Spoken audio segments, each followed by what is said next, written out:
I ever tell you about my first trip to New Orleans? No. So no shit, there I was.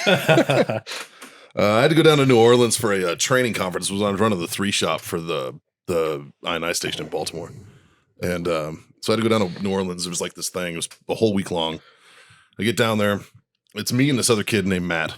And we're down there for a week. Like we're leaving like Saturday, right? And we fly in Sunday. We're leaving Saturday. Yeah. I go to this thing at Mar 4 Res, Marine Forces Reserve, down in New Orleans. I go there on Monday morning. I report in, and we go to it's like this class that we have to sit in. We're there until about 11 o'clock, and then they're like, all right, everybody battalion and below doesn't need to be here anymore.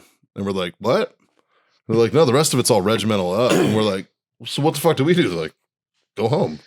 Whatever the fuck you want. Like, Yeah. you only had to be here Fuck for off. the day. Nobody told us we only had to be there for a day. Oh. So now I have a week in New Orleans on the government's dime because my flight's not back until fucking Saturday. And I'm like, well, fuck. Let's get weird. And so I go out drinking, right? As you do. One of the first places I go is this Irish bar.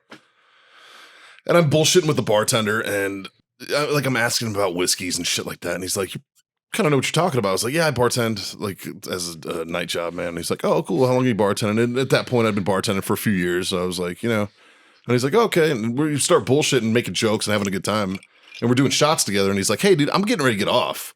Me and a bunch of the locals, we go down to Fremont Street. Not Fremont Street. That's Vegas. Yeah. What's the other fucking Frenchman Street? He's like, we go down to Frenchman's and just get fucking hammered.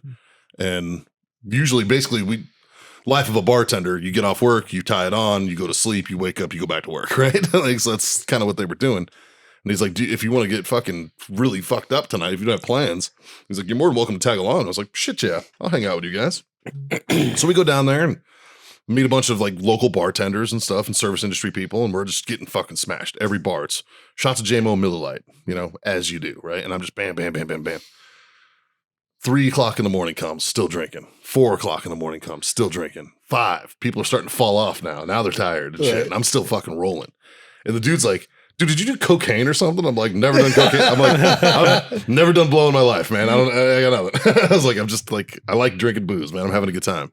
And he was just like, fuck, you're a fucking machine. I'm like, well, I kind of got the pedigree for it, man. Like, Irish Marine, Boston bartender. I mean, fucking like I drink. Like a pretty good pedigree when it comes to, the old right. So finally he taps out. He's the last, credit to him. He's like, I gotta go to bed, man. It's 6 a.m. And I'm like, all right, yeah, that's fair. So I decide I'm gonna stop at every bar I pass on the way back to my hotel. And my hotel's up on Canal Street. I'm at the big Marriott right there. How many bars are open at 6 a.m? Almost all of them. You'd be surprised. Really? There's a lot of them. Yeah. Like New Fuck Orleans doesn't yeah. really sleep too much, man. All right, like all right. if people are still there drinking, they're still pouring. Even in Vegas, it's hard to find fucking bars open past 2. Sometimes. Yeah. Now, granted, this is all way before COVID and shit Right, too. right. So I mean, this could be, maybe it was just a weird, but it was like a Monday or a Tuesday, so it wasn't, it wasn't like that it wasn't like a crazy night. Yeah. It was media week. The Super Bowl was the next week. Okay. So like I know because it was when the Ravens played the 49ers. Yeah. And so it was the brothers were coaches, the Harbaugh. Yeah. And I was in the same hotel as the 49ers. They were all in the same fucking hotel as me. So as I'm walking back and I'm hitting bars on the way back and stop at this one, hanging out with this bartender lady. She's fucking hilarious. Like this old, been smoking a pack of Pall Malls a day for like the last 40 years. Like, just like a grandma that you Right. just like is definitely going to die of cancer. Yeah. But just a sweetheart person.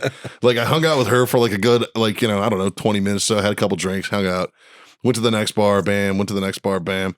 The guy I get next to the alley by my hotel. There's 3 bars in a row. I go to one, guy's like, yeah, whatever. Yeah, grab a drink. Go to the next one. The guy's like, what are you doing? And I was like, I'm just kind of going back to the hotel. And he's like, well, this is pretty much the last stop, man. And I was like, what about next door? And he's like, I don't think that's your scene. And I was like, all right, whatever. Well, at this point, it's 6:30 in the morning. And I'm fucking trashed, right? So I'm like, fuck it, I'm going in there. So I walk in. He was right. It wasn't my scene. There was definitely a chick with a dick on stage as I walk in. And I'm just like, fuck. But like the girl behind the counter is already like, can I get you something? What do you need? Hey, what's up? And, like talking to me. I don't want to be rude. Yeah. So I ordered just a shot, and I turn around and like face the fucking the slot machine. Yeah. Throw $5 in, just keep winning. Next thing I know, I'm up like $200 in this fucking. And I'm like, fuck me, fucking finally. I'm like, cash out. I'm like, can I get my money? That takes her a minute, so I'm sitting there. There's like trannies walking by, like trying to talk to me. I'm like, I'm all set, thank you. You know, trying to not be rude and shit. Walk out of there. I'm like, what the fuck? Go to bed. Go up to my hotel room, crash out.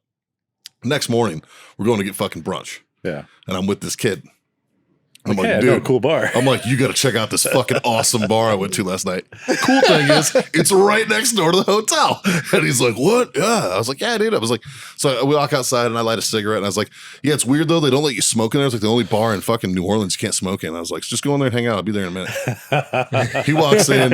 He's in there for like 5 minutes, walks back out. He just looks at me. He's like, fuck you. And I'm like, ah, you're a gay guy.